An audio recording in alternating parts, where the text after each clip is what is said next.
actually is, of course. Parrots, they actually make up 393 species of birds. They come from tropical and subtropical regions, with their greatest diversity being South America and Australia. These guys have long curved beaks, they have an upright stance, and they've got these clawed zygodactyl feet that they use for holding their food, climbing, and doing pretty much anything they can to get into mischief. In case you're wondering what zygodactyl means, it's not just a word that's fun to say. Zygodactyl means 2 feet, or 2 toes rather, facing forwards and 2 facing backwards. This is what allows them to actually hold their food like a human could. They almost have what we would consider an opposed thumb, if you will. These guys are also incredible acrobats. They can climb around all kinds of trees, cages, or in the event that they get loose in your home, anything they can grab hold of.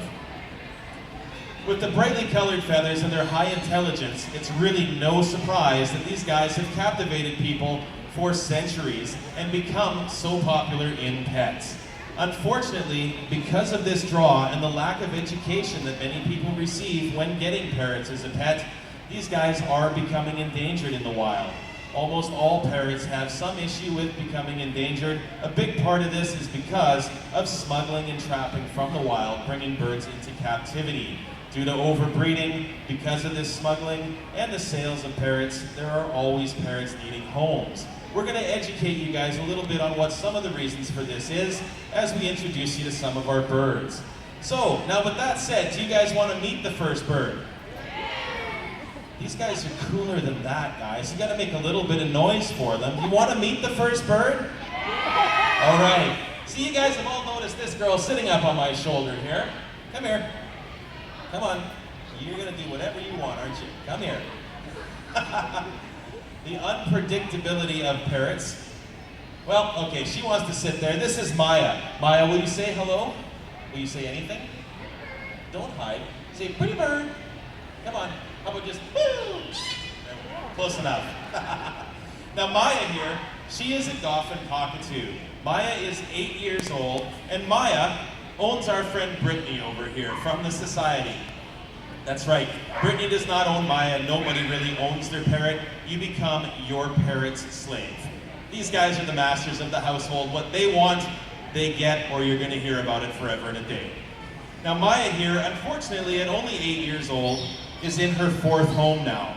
These guys, they're very, very cool animals, but there's a lot of reasons, unfortunately, that they go to different homes. Now Brittany traveled all the way to Calgary, Alberta to get Maya, and this is where she found out, okay, yep, been 4 homes.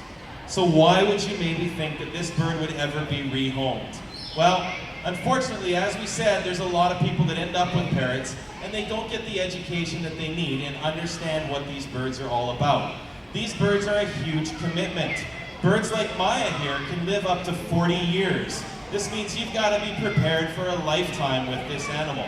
Not only that, they are highly, highly intelligent. In fact, they have about the intelligence of a very smart 4-year-old, the difference being they never grow up. What this means is that they're going to learn to get into everything all the time, and you have to stay on them constantly. Now, that's not as bad as it sounds because they are a lot of fun, but you need to be willing to have the time every day to spend with these animals. It doesn't mean that you have to be handling them non-stop, but they need that interactive stimulation that we can give them. They need out of cage time to play. They need a lot of toys in order to play and keep stimulated. Now, as I said, these guys are very intelligent. One of the biggest problems that Brittany has with Maya is actually keeping her in her cage. Maya has learned how to pick almost every lock conceivable that they've tried. Parrot cages, they come with all these cool latches that all the manufacturers tell you, this is parrot proof. They're liars, let me tell you. Brittany has tried different spring clips, wire ties, zap straps, all kinds of those kind of things, even combination locks. Maya here has learned how to listen for the tumblers in the combination lock and open a combination lock. So even with the best security, she still runs the house, there's no question. Parrots are also messy. One of Maya's favorite games, and every parrot I've ever worked with favorite games, is to see just how much food they can hold in their beak at any given point in time and see how far across the room they can throw it, because it sounds funny and we give them a reaction and they like that reaction. Parrots can also be incredibly loud. One of the main reasons that parrots get rehomed is people buy them thinking, I can hide this from my landlord, or it'll be just fine in our house until they start to scream. Maya here is a Goffin cockatoo. She's a smaller cockatoo, but she can still reach an ear-shattering 120 decibels when she screams. By comparison, a normal conversation between two people is roughly 65 decibels. A rock concert is approximately 120 decibels.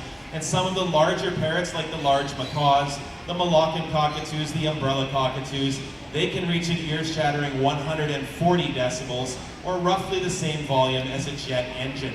So, if you live in an apartment, a Moluccan cockatoo is not for you. If you live in a condo, a macaw is not for you. There are birds that will still work well for you, some of the smaller species such as conures, cockatiels, of course budgies and lovebirds, but even with those birds, if neglected, they can be noisy a lot of the time, which can still lead to problems with your neighbors. Be sure wherever you live, if you are considering a parrot, you make sure that noise is not going to be an issue, and if so, don't get a noisy bird. With training, you can help to limit the amount that your parrot screams, but even with good training, just like a 4-year-old, they will have their days when they have tantrums, and you can't stop them for anything. One of the worst things you can do when your parrot is screaming is go up to it and offer it anything to try and make it quiet, because you've just now taught them. Good job on screaming. Right, Maya? Should we try it again? Woo! Come on, don't make me look like an idiot. There, okay, thanks, that hurt. As I said, Maya here, she can live up to 40 years old. Even those smaller birds that we talked about, the lovebirds, the cockatiels, conures, they can live anywhere from 10 to 30 years. So even the small birds, make sure that you're prepared for that commitment.